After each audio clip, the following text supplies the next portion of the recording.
welcome in to another episode of Chiefs Focus Live. We've got a show tonight. Football is just right around the corner. Training camp started this week. If you notice, it is myself, Quentin. We've got Caleb there. Thiz is running the show in the background, but no JP, as he is old and has old people problems right now. So He's gonna come slap you. We'll let your imagination take you to wherever that takes, and then we'll see if you're right when he comes back on the show. Okay. Let's just talk general sort of training camp stuff. I know you wanted to talk about the scuffle that happened between a couple players, so why don't you take it away with that? We can just start the show with a little ball being thrown around at camp. Yeah, I mean, once you kind of see everything take place, I mean, obviously there was a training camp scuffle that took place, and ultimately these things are normal. They happen at training camp. What you saw is, I think it was Tony. Looks like he's been converted to running back possibly. We're going to talk about that later on the show for a little bit. And what we see end up happening is that as he was running, Karlaftis kind of knocked him over. Tony gets mad, throws the ball. Karlaftis head. It didn't really start a brawl like the Texans had, where they're extremely just laid out some guys. But we see Kelce come over and check Karlaftis. Now, this happens. The competitive juices are flowing. So for people who are worried about, things are not good, there's going to be a lot of fighting things that happen, I wouldn't be worried about. This happens. Now, Quentin's point, as he said something earlier, it would be more concerned if this happened kind of towards the middle to end of camp.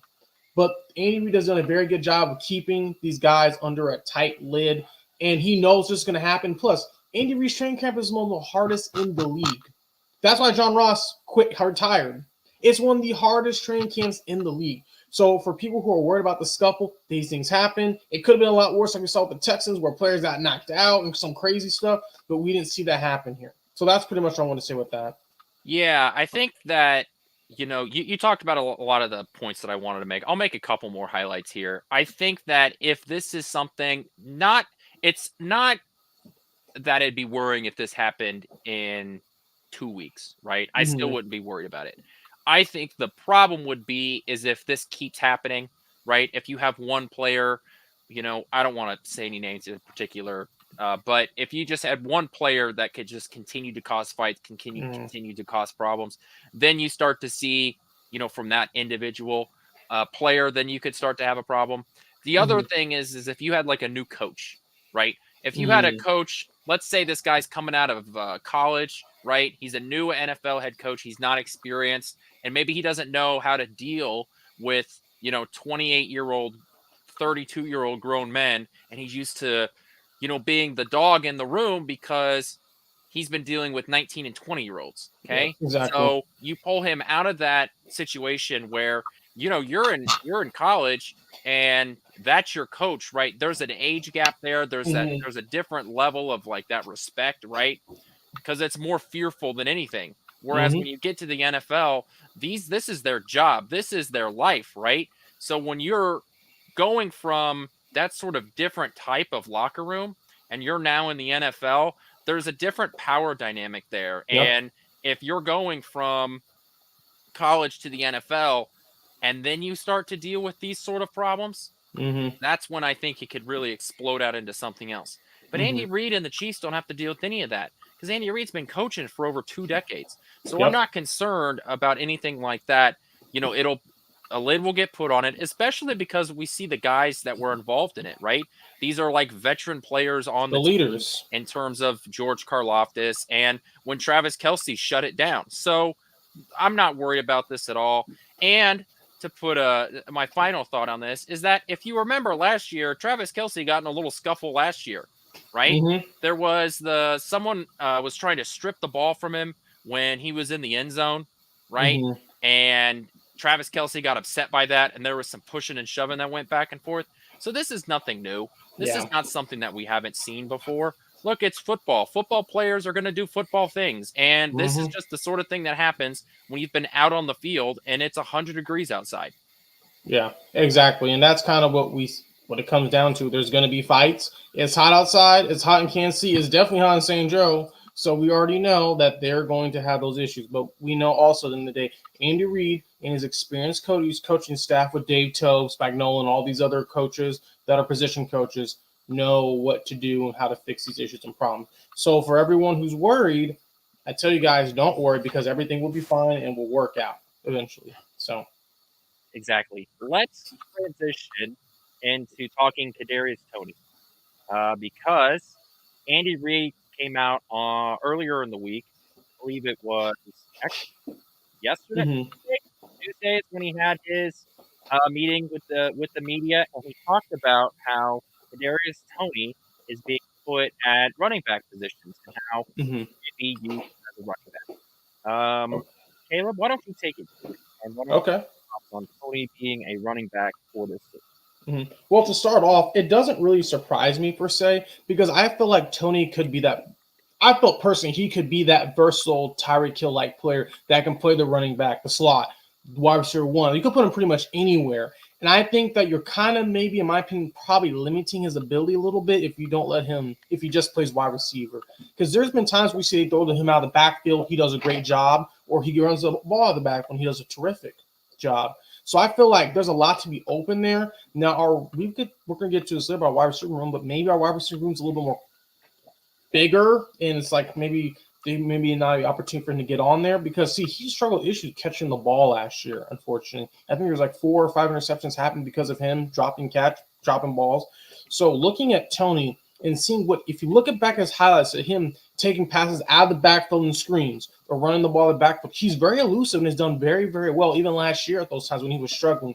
So I feel like they're going to do a specific thing where they're going to probably make him to like a skip. They're gonna, who Tavon Austin was? Do you Yeah, remember him? I yeah. feel like they're gonna do something like that, not full-fledged Tavon Austin, but have packages things ready for him to help build up his confidence. Because I think this is his last year with the Chiefs. 2 years, 2 Super Bowl rings. And I think this is his last years with the Chiefs where he could possibly make a name for himself and get paid by Commanders or whatever teams out there that wants to pay or whatever. Could be the 49ers, you never know. But because of his skill set, he has some issues, but he's still a great player. So I just believe at the end of the day, they are going to be able to do something with him, and they're going to allow to have his ability flourish. And I think by letting him play some running back and getting the ball more in the back than let him make people miss is really going to help his case. Because if you look at Florida, the man was dominant. With the Giants, he struggled. The first year with the Chiefs, he did all right. Last year, he kind of had that sophomore slump a little way. But I feel like also at the same time, too, he has so much untapped potential that is there. Let me ask you a question, and then I'll go into my thoughts here. Okay. What is Kadarius Toney's best asset? I honestly feel like it's his ability to make people miss. Okay. When he catches the ball or when he runs the ball, he is able to make defenders look silly. The issue is last year he couldn't catch the ball. But when he did catch the ball, when he did get the ball in space, he did help figure things out. Agility is also a good point. I think this just said he's very versatile in some aspects. So I feel like this is only going to help open our offense even more with the addition of Xavier Worthy and all these other guys. It's just going to open up more to help us. And putting Tony at running back, I'm not going to lie, that's probably going to confuse some defenses too. Because you don't know if he's going to take the screen pass, he's going to come out of the backfield, like what's going to happen. So I think it just adds another wrinkle that people aren't really thinking about. Okay, let me I wanted you to go first because your conversation, your bit of this conversation is probably going to be more interesting than mine. And I don't want people to just ignore our conversation based on what I have to say. Okay. Are you ready for this? Mm-hmm. I don't care. You don't care. I do not care that Kadarius Toney is now getting reps at running back. Because let's be honest, Kadarius Toney will be in this hypothetical world where he becomes a running back. Kadarius Toney will be the third running back. Okay, he will be the third running back on this roster. Let me ask you this: who was the third running back for the Chiefs last year? It had to be. It was McKinnon, right? It was McKinnon. Yes. How many yards do you think Jerick McKinnon had? McKinnon probably had 250, give or take. He had 60 yards rushing. Okay. And then receiving, he had a whopping. Let's see here. 25. No, I know he had more. He probably had 150, 200. He had a total of 192. Okay. That's how many yards receiving he had last year. So in total, he ended up with about 250 total yards. If Okay. that's what we're talking about here. We're talking about a guy who, as the third receiver or as the third running back, Mm-hmm. should end up with about 250 yards. That's Okay. nothing. 250 yards over what, a 17 game season? Mm-hmm. That He was hurt for you're a few of them, I think, though, minuscule. too. And he was, yeah, Mhm. you're right. He was hurt. You're right. Mhm. But it's not like Kadarius Toney has been the healthiest guy.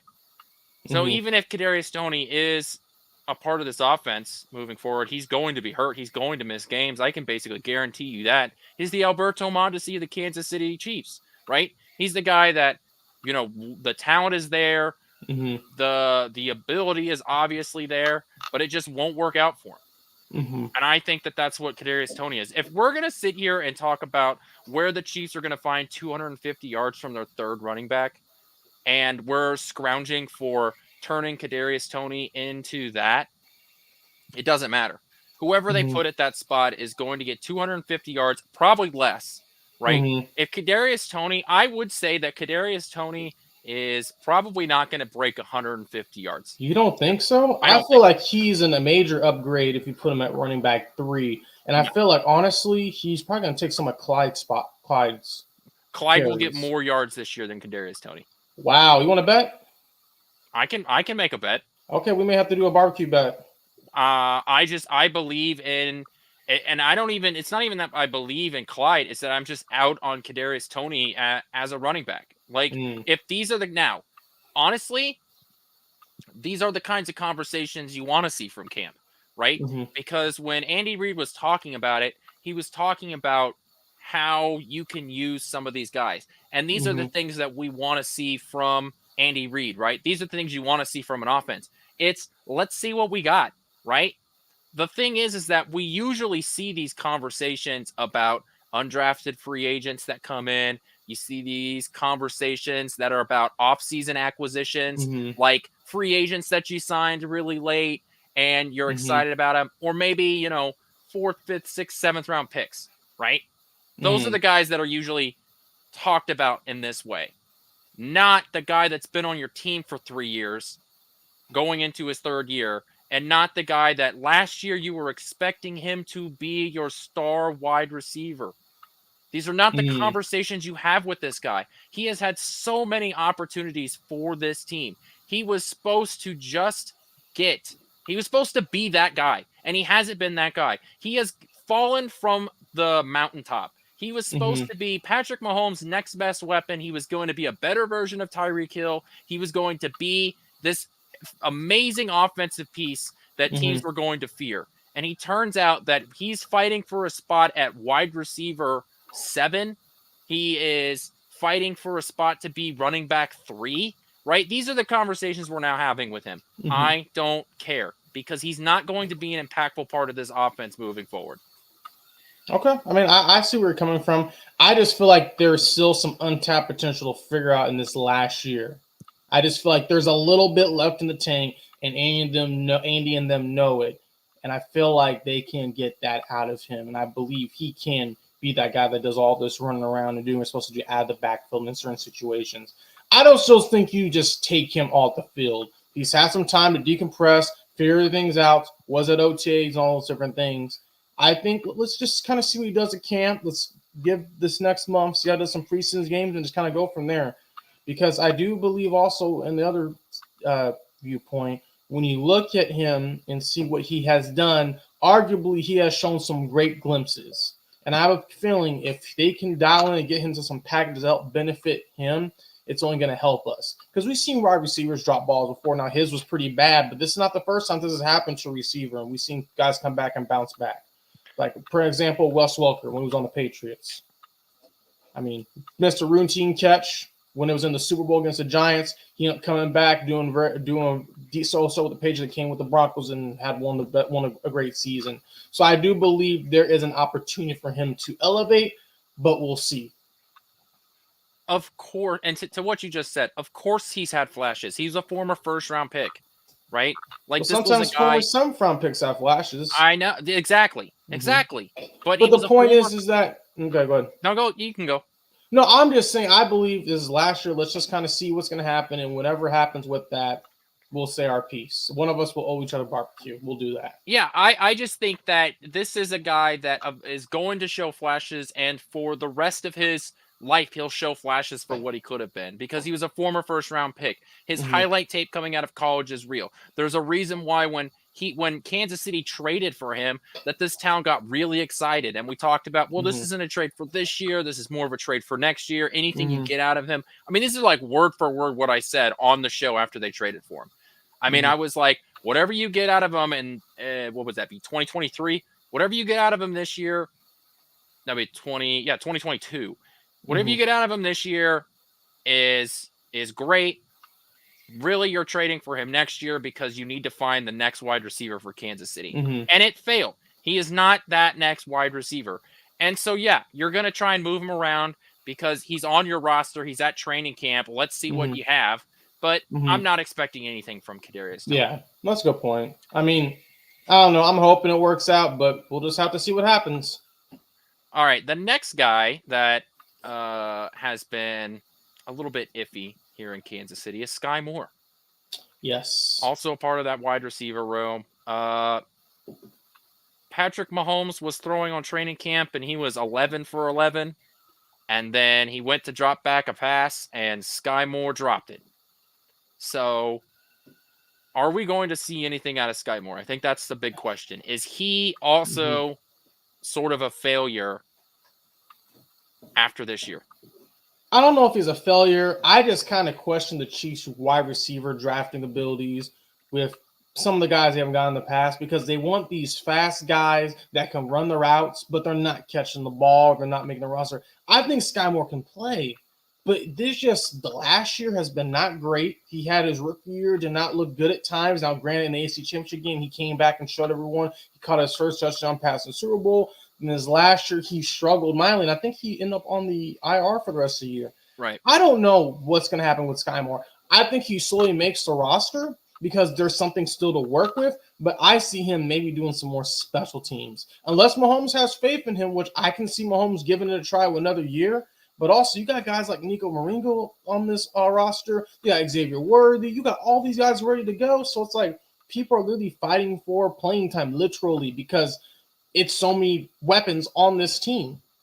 Yeah, I think that Kansas City might carry 6 receivers this year, right, to head into. And we'll go through the math as soon as when we get later and later into training camp. But if you're carrying 6 receivers, right, you just off the top of my head, you've got Rice as a lock. Okay. You've got Hollywood Brown's a lock. Xavier Worthy as a lock. Right.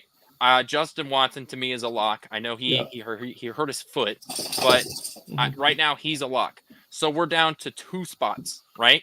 We're down to 2 spots left on this team. Who are you taking? And I just think that Sky Moore and Kadarius Toney, one of them will not make the roster. I'm feeling pretty good about that. I think then it's going to be Sky Moore that doesn't make. I just feel like there's just too much ability with there's Toney. too much with Toney. Sky Moore, I'm just not seeing it. And I'm not trying to bash the guy, but they picked the person who had the best route running ability, but he's not catching the ball. So and maybe they take maybe they take 7 receivers, but it just hasn't been the best fit, it seems like. And not saying he can't play, which I think can play, but at the same time, too, there have just been some times where it's like, what is going on? Like, what's happening with his ability? Because we know he can do things, but just struggling week in, week out has been like the issue and the problem constantly. And then he got injured, and then he was on IR. So he could very well be fighting for a roster spot, like you were saying. I mean, especially – like, I'm actually turning more towards Sky Moore just because I think that I asked you the question, what is the best asset that Kadarius Toney has? And I wanted to ask you that because whatever you were going to say, I wanted to respond with, well, don't we already have that with Leggett?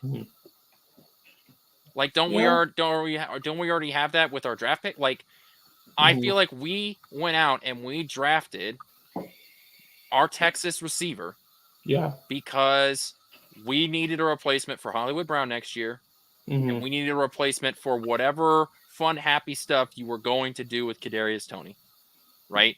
Like that's why, and I believe that's what I brought up on draft night when we had our show draft night, is that whatever you get out of him this year is just going to be bonus money. It's the same conversation I had with Rashee Rice, right? Now, the scenario, the situation around Rice last year was the wide receiver room is so bad, we have to throw in Rice and see what he's got. Okay. I'm not sure that it's going to be that bad this year, but, and we'll talk about this in a minute. I just don't think that the opportunities are going to be there. So I'm not sure you're really going to get anything out of your wide receiver, your room. And that's really the situation that we're having with. Yeah. This year will tell a lot. Next year will be some struggles. I mean, I just feel like with the addition of having at least Rice will come along this year, and then next year, I feel like he's shown some flashes. So I don't know. It's going to be tough, but they're going to have to probably make another free agent wide receiver signing like they did with Hollywood Brown. Maybe Hollywood Brown will stay here next year. Maybe he wants to take a discount.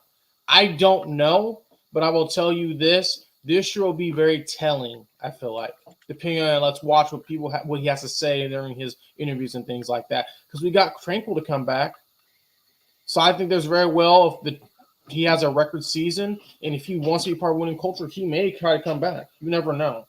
But again, it's all up in the air. I think the Chiefs every offseason are going to sign Hollywood Brown type. The Chiefs will always, every offseason, that the Chiefs are going to sign that second tier wide receiver. I think unless Kansas City hits the jackpot in the draft with a wide receiver, Kansas City will always be in the market for that sort of next tier wide receiver. And we're going to have, I think, every single offseason is going to be what wide receiver are they adding to that room. I think that from Juju Smith-Schuster till the end of Mahomes' career, or at least till the end of the Brett Veach, Andy Reid era, right? We're going to have the conversation of who is going to be that wide receiver that Kansas City is going to add, and they're going to be available because there's more wide receivers available now than ever. And with all the guys coming out of the draft, there's going to be a guy that falls through the cracks of the big money, whether it's because they're coming off of injury, whether it's because, maybe they weren't valued where they are because there was a star receiver in front of them. And so they just didn't get many opportunities. There's always going to be a Hollywood Brown type in the offseason available. And maybe it's not as clear as Juju Smith-Schuster and Hollywood Brown is. Maybe the name that you aren't going to be all that familiar with. But when you look back at the season that guy had, you're going to be like, okay, yeah, he was a close to 1,000-yard receiver for us. So he's that I can see that next tier guy.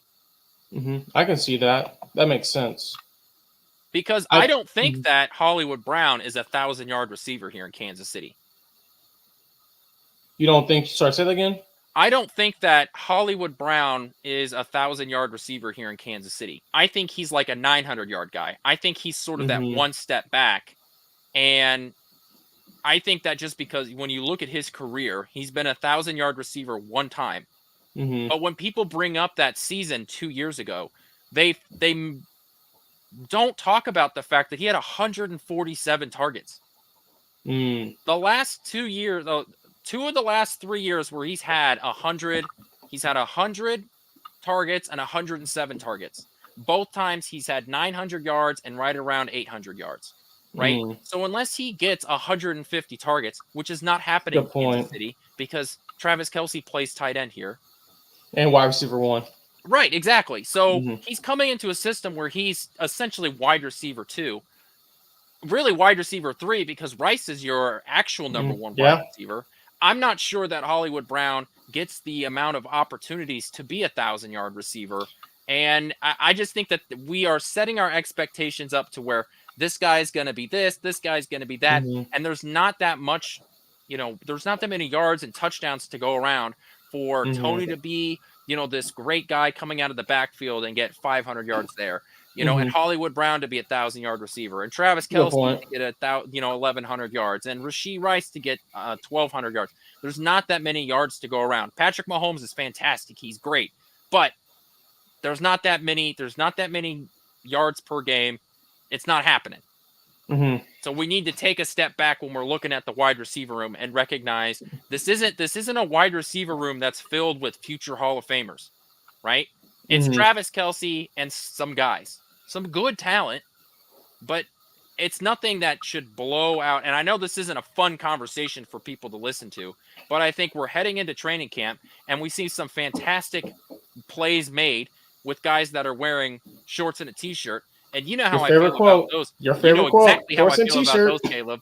I don't care about the highlight plays where guys are wearing shorts and t-shirts. Yeah, you should make spectacular plays. You have nobody guarding you. You're wearing the stickiest gloves, and those plays are made for you to look good. You should look fantastic. That's a good point.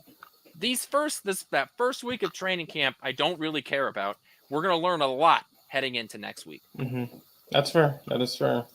And I think what we're going to see over time is it's just going to be a tough training camp battle. We don't know who's going to take what. But I have a feeling once we watch the first couple of preseason games, we'll have a very good idea of what's going to happen and take place and shape up. I think that I'm with you there. My question to you, and we can talk about this for a little bit, is I think that the wide receiver room is very similar to what it was last year. I feel like in a way it upgraded because you're having Rice come back. Kelce's going to do Kelce. Xavier Worthy, I think he's going to surprise some people. And then Hollywood Brown I feel like it's going to raise the level of us moving the ball around for deep balls especially. And then we already know what Justin Watson's going to do. And if you add in a sprinkle of Tony here, and we haven't talked about Pacheco and all these other I just feel like they're going to take maybe a half a step to a step higher than what they did last year. What does that translate to? I don't think Mahomes is going to go crazy for like 50 and 5,000. Like that's not going to happen because we didn't have a defense when we did in 2018. But I can see him getting in the high 30s possibly. I can see him doing that possibly with the weapons because the weapons speak for itself. Now, granted, we don't know what injuries can happen, all the stuff like that. But I do believe and feel that there's an opportunity for these guys to look very, really good in certain instances with the team. 1 week, maybe Hollywood Brown catching 2 touchdowns. And then next week, maybe we're talking about Rashee Rice having 8 receptions for 125 yards. And then another week, we could talk about Kelce, what he's doing. So I ultimately feel like it's going to be a different person each week or two that's going to do their thing. Kind of how we had Sammy Watkins. He did his thing before he would get injured and stuff like that. Juju Smith-Schuster, NVS, before he started dropping balls, he kind of had a game or two. So I feel like there's going to be every so often we're going to see it's going to be a rotation of who's going to do something this week or next week or whatever.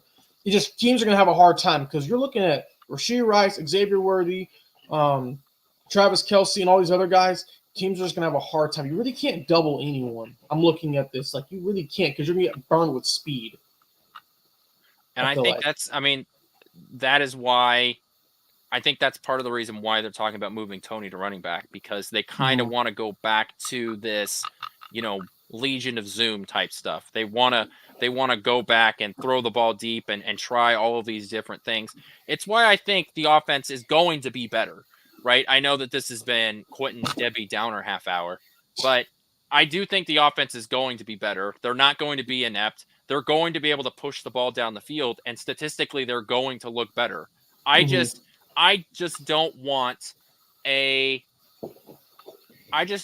expectation to be that this is going to be the best offense Kansas City has had when the weapons in the reserves aren't going to say that. They aren't going to look like that. I feel like they're going to be better, but I don't see Mahomes going there and just throwing it like crazy. But they're probably going to push the ball down the field. Yeah, and I think that, like, the way that they drafted, it tells you that they're going to throw the ball down the field. Like, Patrick Mahomes has hinted about that through multiple press conferences that they're looking to throw the ball down the field. And that's, I feel like, what's going to eventually show us that maybe we're going to have some more records be broken and possibly go back to back to back. Yeah. Speaking of going back to back to back, one of the most important players on the team in order to accomplish that goal is going to be Trent McDuffie. Mm-hmm. Trent McDuffie, cornerback 1. Now, Trent McDuffie is already one of the best cornerbacks in the NFL. I think something like cornerbacks, you can argue back and forth, as to who's the best, and a lot of it is name driven. But with Snead gone, right, McDuffie's going to have to take up that role of taking on the number 1 wide receiver, right? For the longest time, all of last year, we were talking about, okay, it's Snead versus expert. It was Snead versus Justin Jefferson, Snead versus Tyreek Hill, Snead versus Jamar Chase. So that was the conversation we had last year. And obviously it turned out, extremely well. He didn't give up a touchdown until the playoffs. Like, those are the conversations that we're having. Will Trent McDuffie be able to take the torch and continue to dominate wide receivers heading into the 2024-25 NFL season? I can see him moving in that position. The last 2 years he's done a very good job, and I would expect him to do more and more and more. And with the addition of our other cornerbacks in the room, the Chiefs have done a great job. They're just going to move him up the ladder. McDuffie has proven that, and the guys behind him have shown they can play. But McDuffie, I feel like he can be that guy, can shut down these Justin Jefferson, the Jamar Chases of the world, Devontae Adams, Keenan Allen, many others. I just feel like this is the time to see what he can do. I think what he was able to do the last couple of years, right? I think that you've been building up to this moment, and I think when it comes to Kansas City and the Steve Spagnuolo era, whenever they put somebody in a position like that, I'm going to take their word for it as to them being ready to do their job, because 1, we call him cornerback 1, and for a lot of last year, like, Snead was truly a number 1 corner going man to man a ton. But they do get help over the top. If it comes down to it, you can shift guys around. So it's not like it used to be, right, with like Darrelle Revis Island, where it's you versus him. That's it.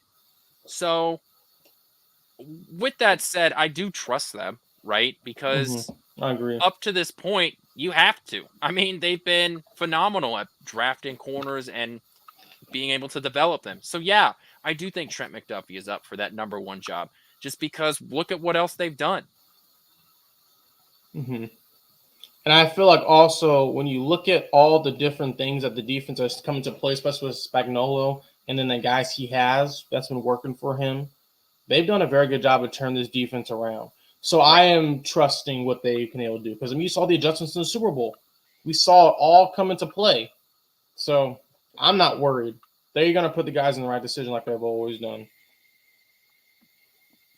I think, I've got a couple more questions. I want to see, just heading into training camp.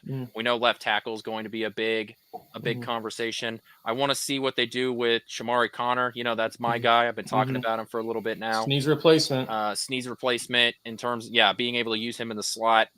We're going to have some more questions heading into training camp. We'll have more questions as training camp continues.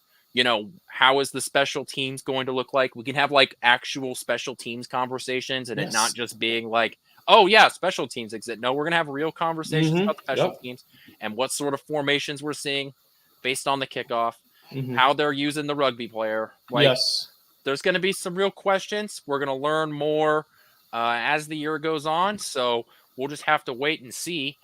With that, I believe that's all I have to say. If you have anything else to say, Caleb?